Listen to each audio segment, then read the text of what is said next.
What's up, you guys? Sean Ross Sapp, FightfulMMA.com. We're here to talk Wichita. We're here to talk Conor McGregor. We're here to talk this mess. London, too. Showdown Joe. When's the last time you slapped somebody's phone out of their hand, stomped it several times, and then stole the phone? Thursday, I think. No, I don't know. What'd your kid do? No, dude. Have I been in that situation where people were taking pictures of me? I mean, I'm like 0.5% of what Conor McGregor is in terms of popularity, but I know what it's like when you're walking in a mall or you're sitting in McDonald's with your family, and back in the heyday when the UFC was huge here, people would take pictures all the time and just they'd be recording and asking questions. I'm like, the heck are you guys doing? Like, I'm a nobody. Like, I just host a TV show. Like, almost like not piss off, but like, what's wrong with you guys, right? Like, can you not ask? So when I saw that from Conor, I'm like, dude, you can't be grabbing people's phones. But I guess it just got over his head and freaked out, right? Here's the story. Conor McGregor was in Miami. Now, all this is allegedly at this point. He was outside of a hotel at 5 a.m. Someone tried to take a photo of him. He allegedly slapped the phone out of the fan's hand, stomped on it, and walked away with it. He was not arrested on the scene. He was arrested later in the day at a Miami home. Oh, boy. I can't believe that he thought this would be a good idea. It's not. How? I mean, 5 days after he gets off probation, Joe. I know, right? Like you just figured, dude, you just got off, man. Like, come on. And, again, maybe a little too much proper 12 in there, but who knows? So what do you think comes of all this? Well, considering he's got, he just came off of probation. So, any sort of I don't know what it's like down in the states with his district attorney or prosecution, they can use that against him and then, put him back on probation and stuff like that. Cause he's not a multiple offender of the same offense, but he is quote unquote, it could be a criminal in their eyes. So, it may not be more than a slap on the wrist. On the other side, could be a slap on the wrist because it wasn't like there was any physical damage to someone. It's just what was it? What was the charge? Theft under $1,000? Not theft under $1,000, but mischief or something like that. So could be more. It could be a slap on the wrist. It all depends on how they decide to take it. If somebody wants to make a name off of Conor, right? That's another story altogether. But it could just be a situation where it's like, dude, man, don't be grabbing people's phones and slamming it, right? So he did.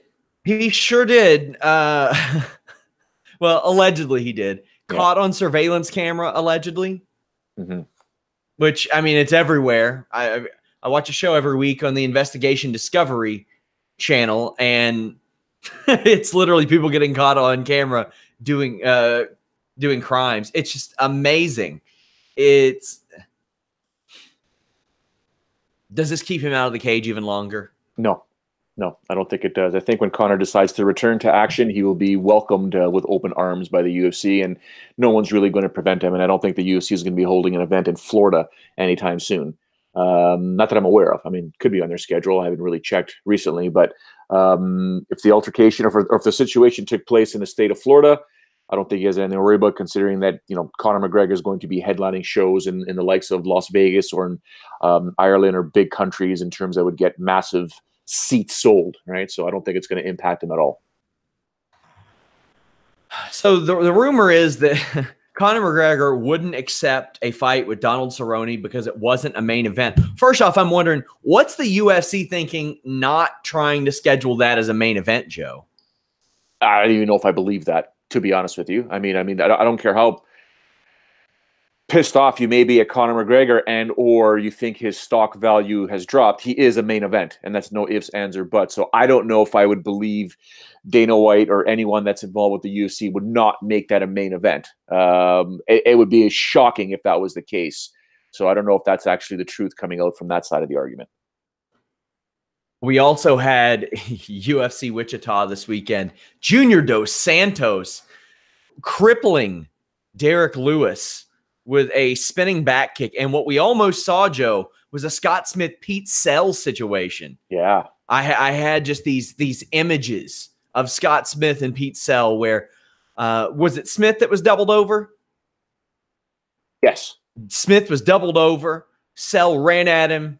Smith cracked him with a punch. We had that to a degree, but Junior Dos Santos didn't go down. Junior Dos Santos eventually wins, he's right back in the mix, Joe.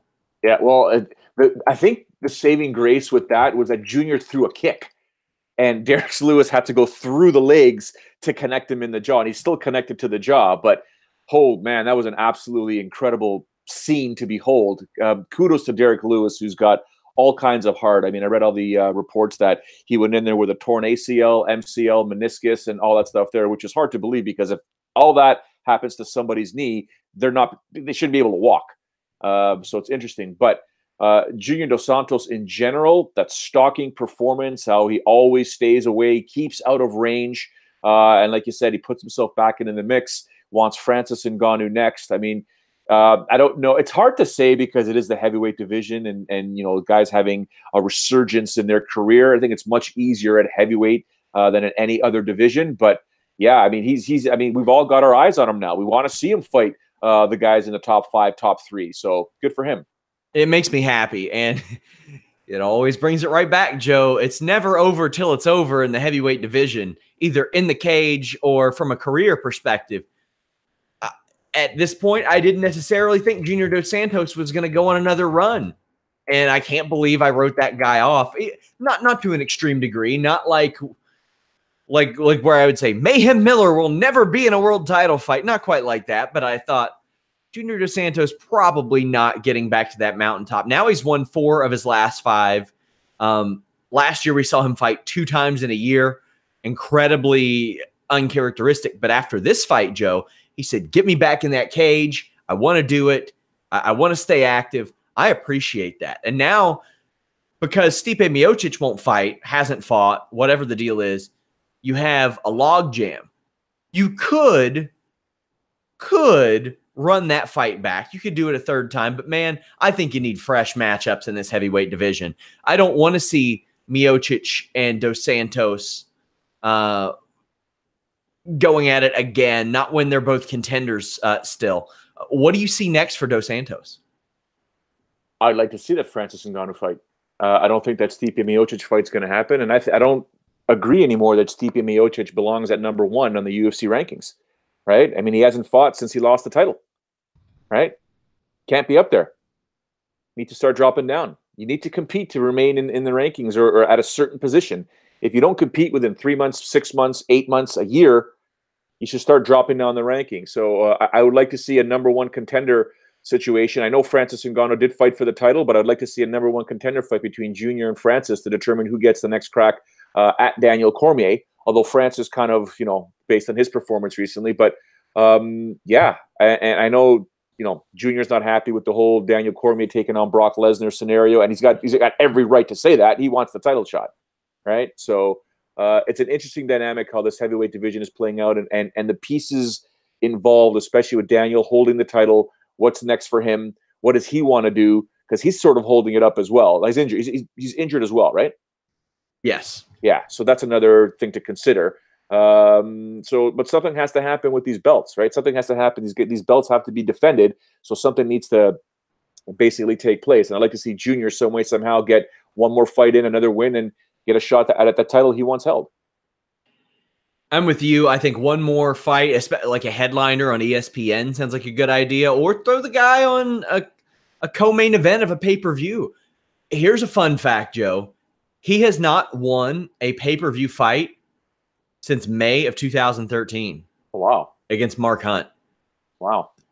And in that time, since May of 2012, since after that one, that's the only one he's won. He's fought on Fox. He's fought on Fight Night. I think that when you have a guy that has been on TV so much, I think it's time to throw him back on pay-per-view, see how that translates, see how this television audience that saw him beat Ivanov and Tuivasa and Lewis and to a degree Rothwell and Miocic at one point, see how they translate and how they pick up. Now, they did that against Miocic. He did fight him on pay-per-view a couple of years ago. But I do think it is that time. What about Derrick Lewis? Yeah, it's tough to say. What do you do with Derrick Lewis now, right? I mean, I'd like to see him Volkov, Overeem, perhaps. Cain Velasquez is going to need an opponent, right? So yeah. depending on his knee, be interesting to see how Cain does when he does come back, because Derrick Lewis will punch him in his face, you know that, and we'll see what happens with King. We saw what happened when Francis did it. So there's interesting matchups for Derrick Lewis because now that he is such a fan favorite, people want to know what he's doing. Although I would never tell Derrick Lewis what to do with his money, but when I saw him in that Lamborghini footage leading up to the fight, I'm like, man, how much money have you made? Because you shouldn't be spending that kind of money just yet, but to each their own. And hopefully he's got some other money invested in making money off of his money, but good for him for owning a black Lamborghini because that thing was absolutely beautiful. But yeah. Holy smokes. I was like, dude, see when he popped the torque on it, I was like, oh my God, that'd be so sweet. But I think he could probably, if he gets Instagram sponsors, Lewis could probably just afford a Lambo himself. If that's the case, all the power to him, man. All the power to him, for sure. Zaleski dos Santos, my God, you do not mollywop a man the level of Curtis Millender, who wasn't ranked and isn't a highly touted name, but is a good talent. He's a name that people are going to be talking about in a few years. And he's got, I want him against the top 10 guy. That was a one-sided drubbing. I'm ready for that for Zaleski dos Santos. This is a guy who has won 7 in a row. And it's these 7 names, Joe. They're not world beaters, but you're talking Amari Akhmedov, Lyman Good, Max Griffin, Sean Strickland, Curtis Millender. Like, that's not going to get you a title shot, but those are some damn good names, Joe. Those are some really good fringe top 15 names. Yeah, well, I mean, that fight with Dalby could have went the other way. So he could technically be 8-0 in the UFC since he joined. Even though he's on a 7-fight winning streak, he could be on an 8-fight winning streak. He's something else, man. I was just looking at him at the post-fight interview and just trying to get my head out of the fact that he just put on an amazing performance and just looking at the guy. And I don't want to use, I mean, I'm going to use the word weathered. He looks weathered. He looks like a guy that just has trained and done so much. He looks like that guy, Sean, in the gym that you see that when your name is up on the board and you got to spar him, you're like, this is going to suck. This is really going to suck because he's so good and he's hard to finish. He's hard to just, punish and stuff like that. But yeah, he's doing damn good. And the fact that he took out Curtis Millender the way he did says a lot about his skill set. Now, what does this mean for the actual division itself? I mean, he's currently ranked at number 14. Lots of fights for him, man.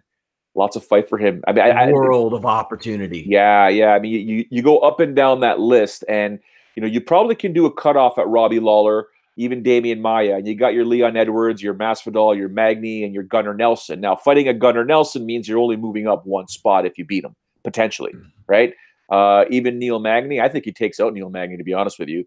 Masvidal's already booked. He's competing this weekend, so tough to say. But well, I mean, we could always just wait until after Sunday or Saturday, and I think that's a good one. So it'll be interesting to see, but he's just got some crazy skill set, man. It's just a matter. He's so humble, though, right? It's almost like he has no bad blood in him to actually promote a fight, right? Yeah. So remember last week I said, "Damn, Nico Price, Tim Means, I got 5 on it, Nico Price." Boy, that one paid off. What a fight this was. I can't believe that Nico Price and Tim Means didn't get fight of the night as well, but I understand they want to spread the wealth a little bit. They gave it to Derrick Lewis and Dos Santos. Tim Means, I mentioned that inconsistency. Nico Price was just one of those guys who I told you, whether it's wrapping somebody up in a choke or pushing that mute button on somebody's face. Yeah. He got it done, man, and now we're looking at Nico Price. He's won 3 out of 4. This is one of my prouder I got 5 on it picks because it unfolded almost exactly as we said it would. This is a hell of a fight, Joe. Yeah, it doesn't even put him in the top 15. That's how crazy it is. But to me, it was all about the slaps, the Stockton slaps that were flying in that fight. I was getting such a kick out of it because some people don't notice them. I, for some reason, absolutely love.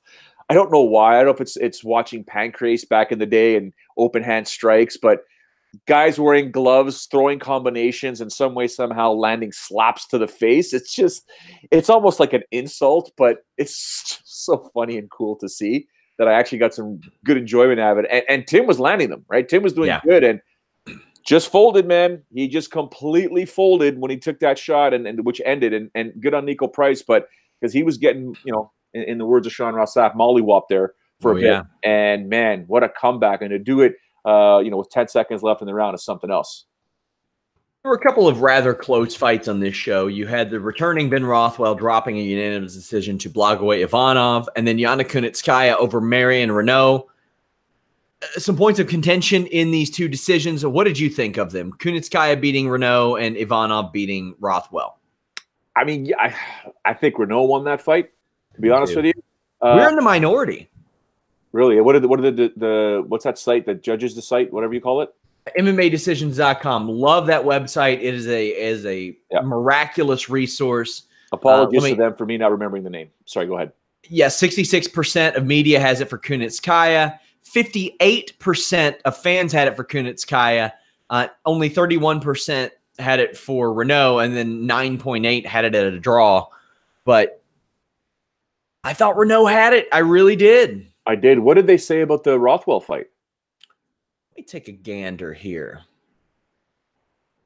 God, is he funny? 92% Rothwell for media, 79% Rothwell for fans. So okay, yeah, there you go. Yeah, I mean, I got all the time in the world for Ben Rothwell. Have you ever met him? I have not, but dude, he's cool. He's so cool. He's so nice. He's just a big teddy bear. But hot damn, when it's time for those cameras to be on, he turns into this crazy dude, man. Just a weird sort of guy. But behind the scenes, he's so nice. He's so funny. You can talk about anything with that guy, like just about anything. But I just love his gimmick, man. I don't even know if it's a gimmick. I think it's him. All right. The fondest memory I have of him. Now, keep in mind, he was the guy when he came into the UFC. He was on that unbelievable run of King of the Cage. Yeah. And a lot of people thought maybe he'll be a contender. Maybe that'll be the case. It wasn't necessarily the case, or not King of the Cage, rather. Good God. I was thinking of Tim Means for a second. Tim Means came in. IFL. Yeah, IFL. There you go. IFL, and he had the Affliction run, and I was like, what a good signing for Affliction. He came in, and boy, they gave him Murderer's Row. They gave him Mark Hunt and Cain Velasquez right off the bat. He was on a pretty solid run before his suspension, but he's going to have to get that back. My fondest memory is the Brandon Vera fight in 2013 when he went into he hit the NOS button on his car. Yeah. And just blew the doors off of Brandon Vera. Yeah. Beneil Dariush getting a big win over Drew Dober. That is a win that I thought that Beneil Dariush really needed. Even though he had won his last fight against Thiago Moises, that wasn't a big win. That was a win that he should have had, and he didn't finish the guy. Before that, he had went winless in his last 3 fights. Had he went, 1-3-1 over the course of 5 fights, I don't know if he's still hanging around, but he got a big one over a Drew Dober, who is not an easy out, Joe. I mean, Drew Dober's weakness has been his submission game, at least over the last 3-4 years, but this is a win Beneil needed. Well, if you look at his technique in the second round that led up to the finish, I mean, the intricacies of the chain wrestling to the takedown to the positioning to the not really the scramble, but from everything that you work on to clear the legs, everything you work on to get mount, everything you work on to stabilize mount, everything you work on to get the back. I mean, there were what he did. For people that don't know, I'm never trained grappling in general, jiu-jitsu or catch wrestling. What he did in that second round leading up to the finish, that was like 5 classes, 5 jiu-jitsu. I'll just say jiu-jitsu for my sake, Sean. 5 jiu-jitsu classes and drills and techniques that we would work on back in the day, and you practice and practice and practice before you move to the next step, and then you practice and practice. He was able to showcase that. I remember when I had the TV show, we had a segment called Showdown's Breakdown, and that was sort of the stuff that I would do. I would break down certain things, which eventually was taken by somebody else, and they kind of ran with it online. But that's the kind of stuff that I would try and showcase to the fans with arrows and explaining, what to do in certain scenarios. I just thought it was a thing of beauty, and it just goes to show you what beautiful martial arts and mixed martial arts can look like. And he just put on a masterful performance, and because Dober was tagging him, man. Dober was putting on the pain. So good for Beneil for getting that victory. Omari Akhmedov defeated Tim Boach. He can never count out Tim Boach, no matter what you do. Yeah. But he's a guy who's losing a lot these days, but man, I don't know if he'll ever be the type of guy that just flat out retires. I don't know if he'll be that guy. He's 38 years old, just turned 38. Yeah, I think it's time though. I don't think that they'll cut him until it's his time to go. I think they'll give him 3 or 4. I think they appreciate him for what he's done. There's not a lot to talk about here. Omari Akhmedov beat Tim Boetsch, and it's Omari Akhmedov who is unbeaten in his last 4 fights against a Tim Boetsch who can't put it together these days. What are you going to do? Yeah. Thanks for the memories, Tim Boetsch, but I don't know how many more he's going to provide. Yeah, I owe him an ice fishing trip too, so he's still welcome to. Oh yeah, he wants to come up to Canada. That's Fightful content that I want. Well, I'd have to behave myself then, though. But yeah, he's all about coming up here and getting an auger, drilling it through the ice, and grabbing some fish. So yeah, I still owe him that. I owe a lot of fighters a lot of stuff. They owe me too, but yeah. Other winners, Anthony Rocco Martin beat Sergio Moraes. Grant Dawson beat Julian Erosa. We talked to Grant Dawson on Fightful.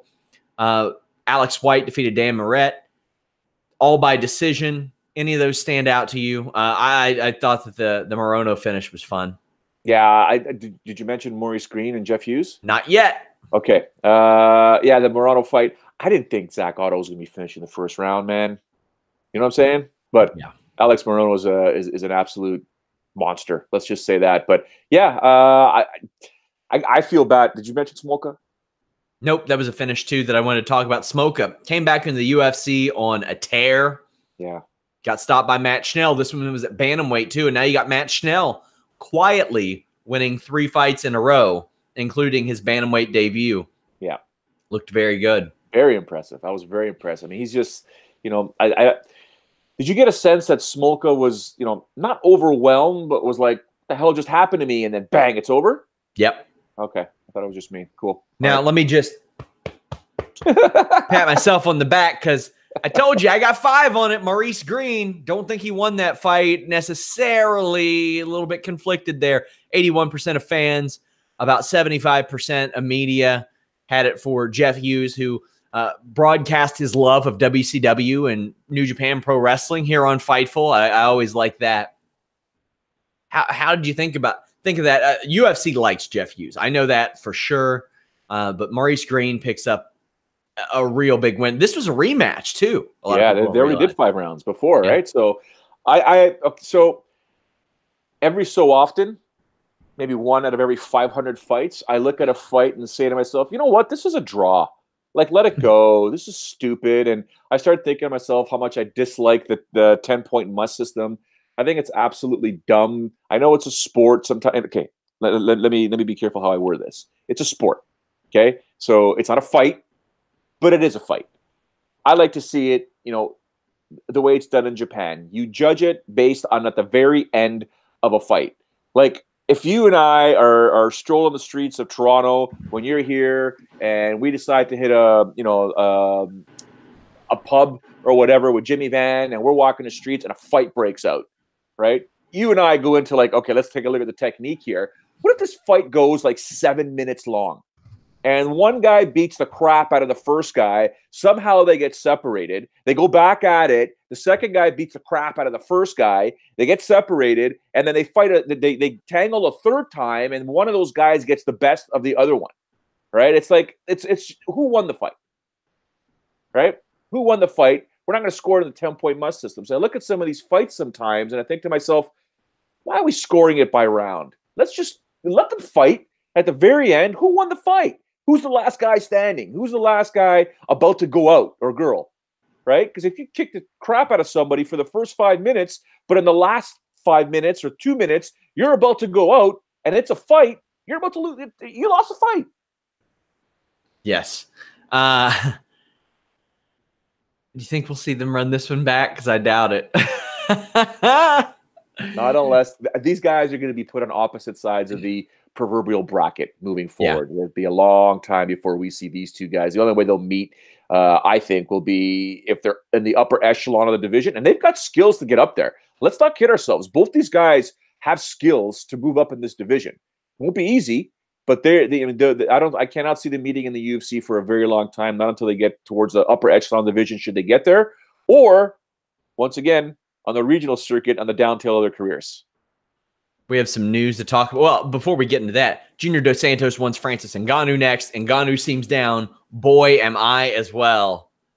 Woo! That's a good one. Bring it. Dylan Dennis says he can beat up Ben Askren. Yeah. Okay, man. Could you imagine? No, I refuse to. I couldn't imagine that happening. I refuse to. Some major movement in the UFC flyweight division. It is confirmed Rose Namajunas will return. She will defend her title against Jessica Ai. We also have Tatiana Suarez versus Nina Ansaroff added to UFC 238. Jessica Ai. Yeah. Or not Jessica Ai, my bad. Jessica Andrade, Whew. I believe. Whew. Okay. Apologies. I'm like, how did I miss that story? Let me make sure. No. I completely messed it up. Valentina Shevchenko defends against Jessica Ai at UFC 238. You also have Tatiana Suarez, Nina Ansaroff, Joanne Calderwood, Caitlin Chookagian. This is title fight, title eliminator, and insurance fight, and then insurance for that insurance. Smart move. They should do it more. I like it. What do you think of these three fights? Well, it's clear. The matchmaking team every so often takes that rocket science pill, right? And like, oh, why don't we put together cards that showcase more than one fight in a division? Let's have more. Let's have a bunch of them so we have insurance. You know, this goes way back to when they did it in the welterweight division back in the day in Montreal with the likes of Carlos Condit, George St. Pierre. I think Diaz was on the card. It was backup after backup after backup. If anything happened leading up to the event, they could move guys around or girls because they were actually training for fights that evening. It should do this every single time. Now, I had a PowerPoint presentation that I once, presented to Sportsnet back in the day when there was the Score Fighting series and how to change it up and blah blah.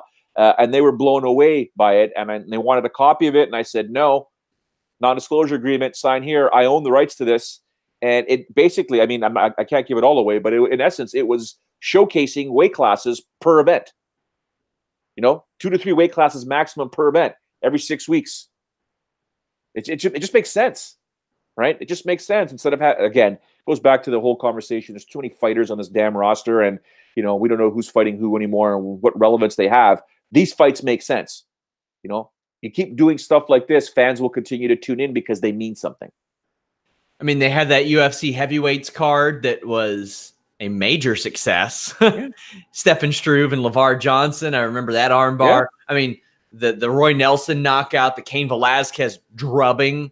You even had Miocic beat Shane Del Rosario, God rest his soul. But Junior Dos Santos and Mir, like, sometimes it just works, and I think this is a good move on their part. Do you think it's a good move for Anthony Smith to get back in the cage so soon? He's fighting Alexander Gustafsson at Fight Night Stockholm, according to Brett Okamoto. That is June 1st, so he has about 3 months, a solid 3 months. Considering Anthony Smith's trajectory, I think this is in key with his career. And if you might as well take that fight with Gustafsson early. That way, when Gustafsson pulls out, you have time for a replacement to step in. Okay.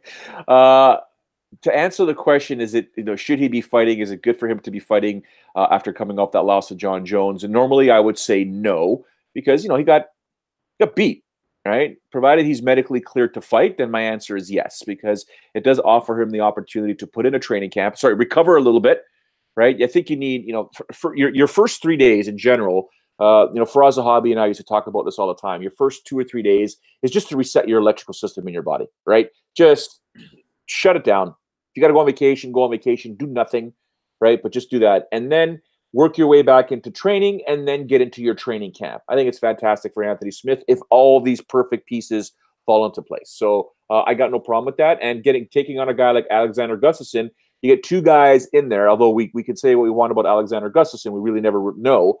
But he's going to want to get a win, obviously, get back on that winning track. And Anthony Smith just doesn't feel like he fought properly because John shut him down. And John did shut him down in that title fight. So he wants to stay relevant. He doesn't want people to remember him for that performance and get her done. Yeah. Yeah, I think it's a good move. I think it's a good move. And somebody pointed out the Tatiana and Nina fight being UFC 238, not 237. Close proximity, they can make it work. That's why I say it's insurance for another card. But we're going to talk about something that we haven't really touched on before. And this went under the radar because of WWE's ties to Saudi Arabia being so tight. Yeah. WWE signed a major 10-year deal with Saudi Arabia, quite frankly, where the government pays them to come and put on events. And when I say pays them, Joe, I'm talking like an absurd amount of money, to the point to where no matter what your morals, you look at that and you go, maybe we got to do this. It is an obscene amount of money. They make more off of a Saudi Arabia show than almost any major event, maybe WrestleMania included, and that is unbelievable. However, Endeavor, the majority owners of the UFC, returned a $400 million investment from the Saudi Arabia government. That is, I think, a great move. I have a lot of respect for them for doing that. This is a contract cancellation allegedly over the murder of Washington Post journalist Jamal Khashoggi. The money was given to Ariel Emanuel of Endeavor by the Saudi government last year at a party in Hollywood, which I go to the wrong parties. Hanging out with the wrong people. Yeah, by the sound of it. I got a lot of respect for them for doing this. And there's not a lot of times you're going to hear me say, got a lot of respect for the way the UFC does business. Now, this is from Endeavor, not necessarily directly the UFC, but a good move in my estimation. Yeah, it's a very difficult, story system to digest, right? It at some point you have to draw the line, and I think they did. They said, you know what, can't do this anymore, right? This was the right move. It's not easy for companies like this to do this. I know it's easy for you and I to say, oh, I wouldn't do that show. Daniel Bryan, John Cena, Roman Reigns, Sami Zayn all stepped up and told WWE, I don't care if you're paying me 6 figures for one show. I'm not going. I'm not doing that. I don't know that it would be that tough for UFC to put together a card in Saudi Arabia if they were to go. I'm pretty sure it'd be pretty easy for them to. Keep in mind, this is an MMA landscape where Donnie Aaron still has not been found.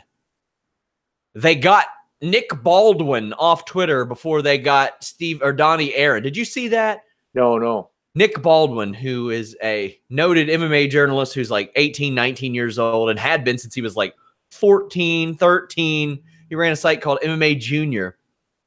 He realized that when he started his Twitter, he had made his birth date 2 years earlier than it actually was, so he could be on Twitter because he wasn't supposed to be at like 12 years old. Yeah. He changed it this week to reflect an actual birth date, and Twitter immediately flagged him and kicked him off Twitter. Ooh. They got Nick Baldwin off Twitter before swastika-wearing, woman-beating Donnie Aaron. Yeah. Amazing. It's the landscape, man. That's the landscape. We have a landscape this Saturday, this weekend. UFC London. Now, I quite frankly, I don't look at these shows until about a week beforehand because you never know what's going to happen. Yeah. There's some good fights on this show. Oh, yeah. Dom Reyes is on this show. Darren Till and Masvidal are on this show. I like Duffy and Jacasey. That's a hell of a fight. Yeah. But perhaps the fight that I am most interested in, Joe, the Brazilian Zombie. You know what I'm talking about? I'm thinking. No. Priscilla Cachoeira is coming back from the dead. Okay, gotcha. Yeah. Fighting on this show. I can't believe the woman is alive after what was it Yamasaki? Yeah. That just let her die in the cage. Man, I hope that Yamasaki stops that fight before Valentina Shevchenko fights in her title fight. Yeah. Priscilla Cachoeira is still face down in a cage somewhere getting pummeled by Shevchenko. I hope she makes weight. Yeah, I forgot about that. You're right. You're absolutely correct. There's some good fights in this card, man. I even like the main card kickoff. I mean, you give me Jack Marshman anytime. I know he's potentially a shell of his former self, but Jack Marshman's the man. I think he's an absolutely fantastic fighter. But yeah, Molly McCann and Priscilla. Ooh, we'll see what happens. Well, before we get into the betting odds of this show, I got to put over ESPN hard. And I don't know how it reflects on TSN up there. We talked a lot about pace, and we talked a lot about the time spent on cards, and it was a drum that we beat forever. So considering that has been heavily rectified, I think we would be remiss to not talk about that. The pace in which ESPN has put these shows on has been magnificent. The time that they're putting on. I almost threw a pizza party, Joe. I almost dialed up my friend. I said, Nikita Krylov fan, you know what? Come to think of it, he did actually bring several pizzas over to UFC 235. So we had a pizza party. Nice. I called Dylan Cornett, the great gym owner in Georgetown, Kentucky, and I said, get over here. It's a pizza party. They say, why? And Sean Ross Sapp says, you know what? It's because ESPN is putting shows on at 7, 8, 9 p.m. Eastern. It's because they're starting them at 1 and 2 p.m. Eastern. And when they're in London and all that, they're not trying to force these poor people in the UK to stay up till 2 in the morning just to cater to us. Hey, we'll watch the shows. And if we don't watch them live, we'll watch them later. I love the ESPN era from a digestible content point of view. They also, what I think is very smart, at times they're putting like 6 fights on the main card. That way they can fill out that time. They're like, we'll just start the main card earlier, have an extra fight on there, and we'll load them up right after the other. They're not waiting on anybody, Joe. I do like that. You're right. My only concern is they've got to step up their graphics game, because Fox's graphics were about 1 billion times better than the UFC's graphics. When we used to go from the main card of a Fox show, when we used to go from the prelims of a Fox show to a pay-per-view of a UFC, I was like, what the hell are these stupid graphics that my 8-year-old son can create on his iPad, right? Like the graphics that Fox had, you knew that the color of the shorts was where the fighter's name was. So right away you could tell. You could tell what round we're in. You can tell the time. You could tell all different things. There was more to because let's say somebody's walking into the second round of a fight, right? They walk into a bar. They get home. They turn on the television. It's a second round of a fight. You don't know who's who when you look at the UFC graphics, because they're black, white, and gray. You have a name. You don't know what weight class it is. You don't know anything. When the Fox had their graphics up, when Fox had their graphics up, you knew the weight class that we were watching. You know which fighter was which, because if they were wearing yellow shorts, their name was white on yellow or black on yellow. If they were wearing red or blue shorts, it was red, it was black. You knew what weight class, you knew the time. You got more numbers in there to say who's ahead on the fight, significant. I know they're still doing it now, but the graphics that ESPN is using, why they are using the UFC's graphics is beyond me. They've got the talent, they've got the production staff, they've got the editors to just go in there, put your ESPN graphics on there like you would for a basketball game or for a football game or a baseball game, so fans that are tuning in can actually know who's competing, because the fans don't know everybody, right? So, but the pacing is great. It was no joke. Like, they was just like, let's go. Next fight, no post-fight interview. Let's go. So I really enjoyed that. I don't understand these whole freaking... I've done some fight coordinating in my day. It's a lot easier said than done to make that happen. Sometimes fighters try to operate on their own schedule, and ESPN's not having it. I like that. I'm with you on the graphics thing, though.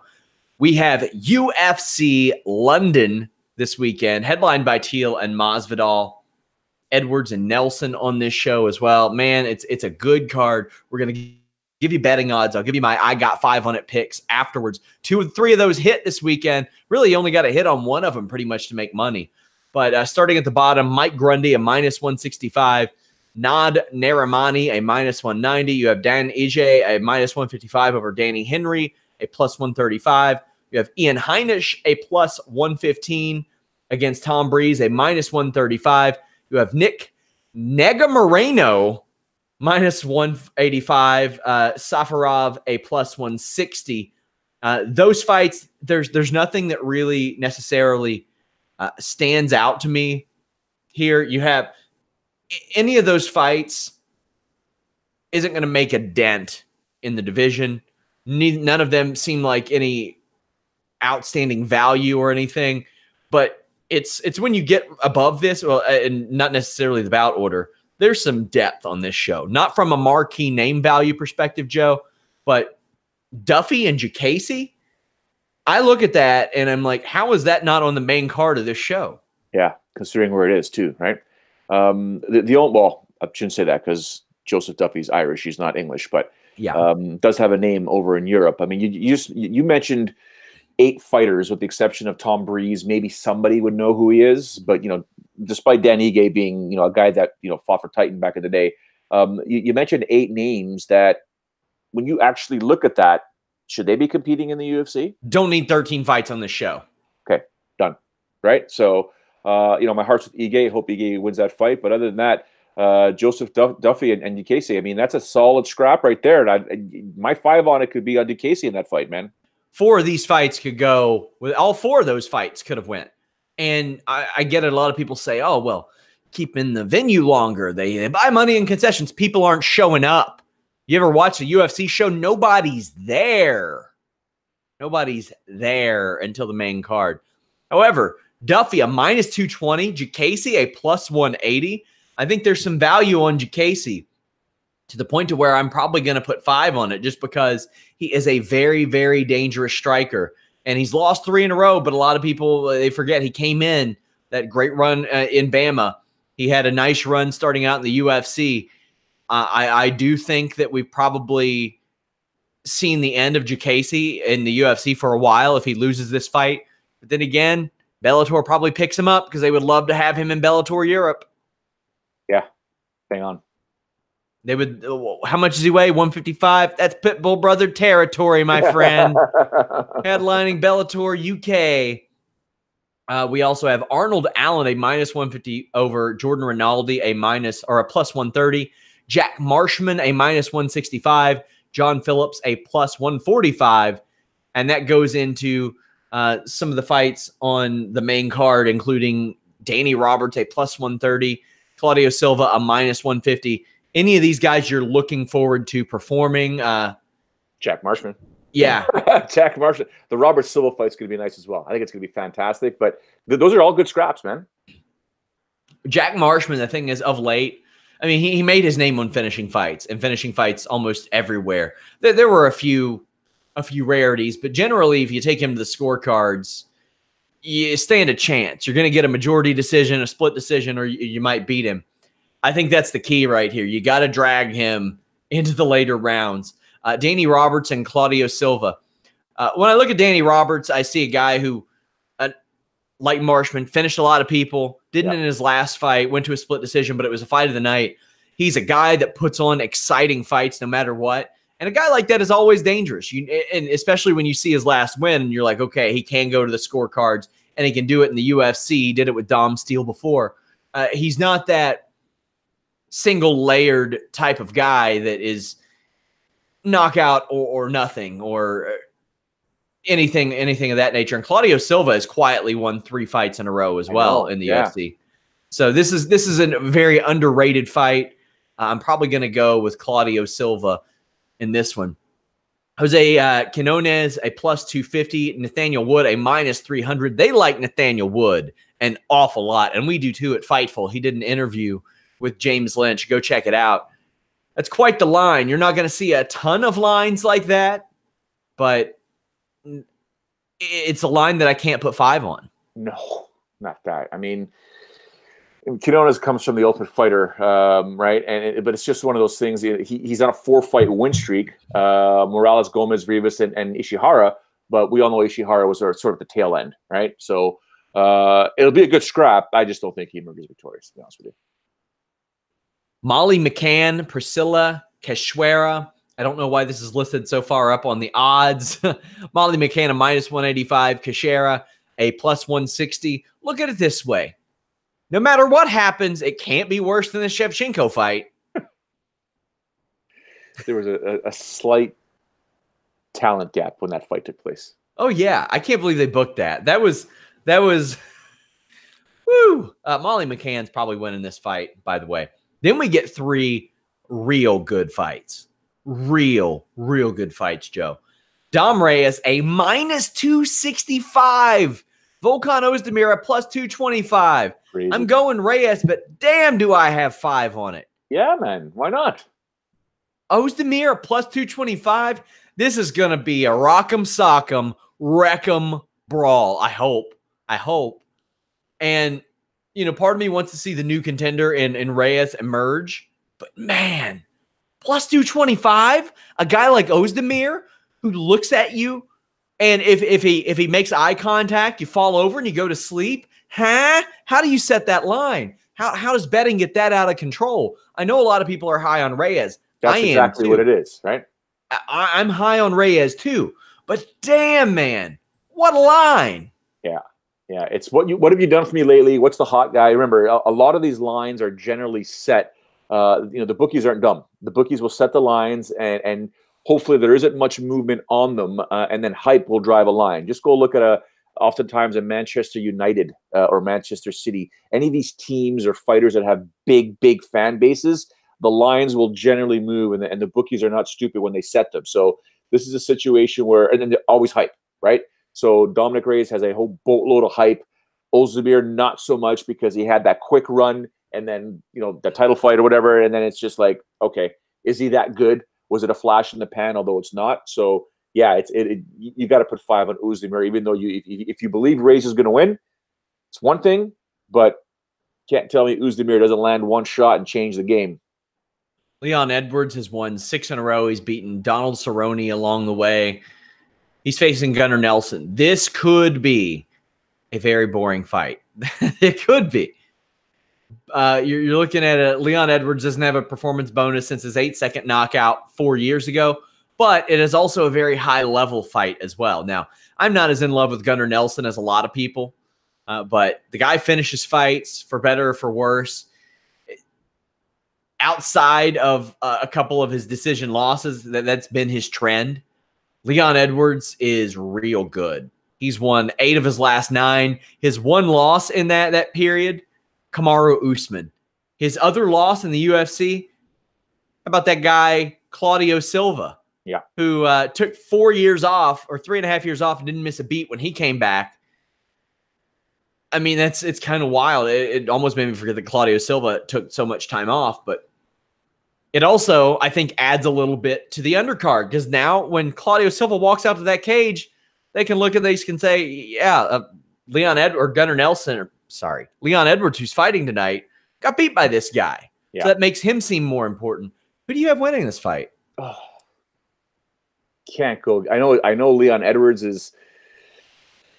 I'm going Gunnar Nelson, man. Going Gunnar Nelson. Gunnar Nelson's going to get a hold of him. I mean, I just wish you could see a bit more aggressiveness than what Gunnar generally shows. He's such a calm, that demeanor that's so calm. But man, the Machida syndrome, man. Like Machida, when he gets aggressive, you see a very dangerous fighter. Yeah. But they want to fight. They want to wait for the weakness. And a lot of times that happens for Gunnar. Yeah. People come right to him. Yeah, I'm totally going to go with Gunnar in this fight. No disrespect to Leon Edwards. He's a fantastic fighter and the favorite in this scrap, but I'm still high on Gunnar Nelson, if that means anything. How high are you on Darren Till? Because the betting lines are very high on him. -240, Masvidal +200.